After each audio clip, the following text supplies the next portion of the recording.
இயேசு கிறிஸ்து சொன்ன கடைசி 7 வார்த்தைகள் ஜெபத்தோடு கலந்து கொள்ளுங்க.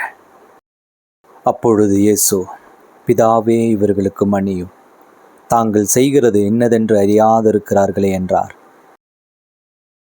இயேசுவை நோக்கி, ஆண்டவரே, நீர் உம்முடைய ராஜ்யத்தில் வரும்பொழுது அடியேனை நினைத்தருளும் என்றான். இயேசு அவனை நோக்கி, இன்றைக்கு நீ என்னோடே கூட பரதேசில் இருப்பாய் என்று மெய்யாகவே உனக்கு சொல்லுகிறேன் என்றார். இயேசுவின் சிலுவையின் அருகே அவருடைய தாயும் அவருடைய தாயின் சகோதரி கிளையோப்பா மரியாளும் மகதலேனா மரியாளும் நின்று கொண்டிருந்தார்கள். அப்பொழுது இயேசு தம்முடைய தாயையும் அருகிலே நின்ற தமக்கு அன்பாயிருந்த சீஷனையும் கண்டு தம்முடைய தாயை நோக்கி, ஸ்திரீயே, இதோ உன் மகன் என்றார்.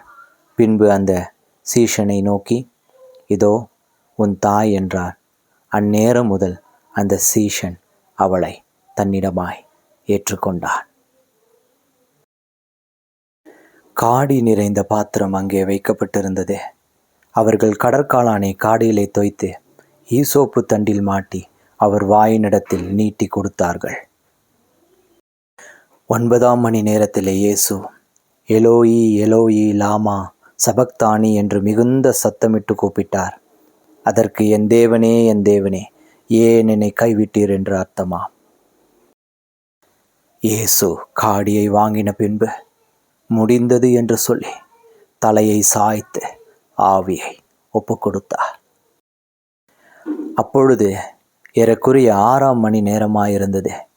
9ஆம் மணி நேரம் வரைக்கும் பூமி எங்கும் அந்தகாரம் உண்டாயிற்று. சூரியன் இருளடைந்தது. தேவாலயத்தின் திரைச்சீலை நடுவில் 2ஆக கிழிந்தது.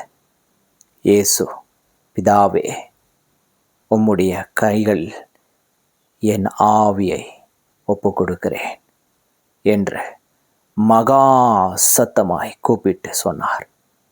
இப்படி சொல்லி ஜீவன் விட்டார் என்று எழுதியிருக்கிறது.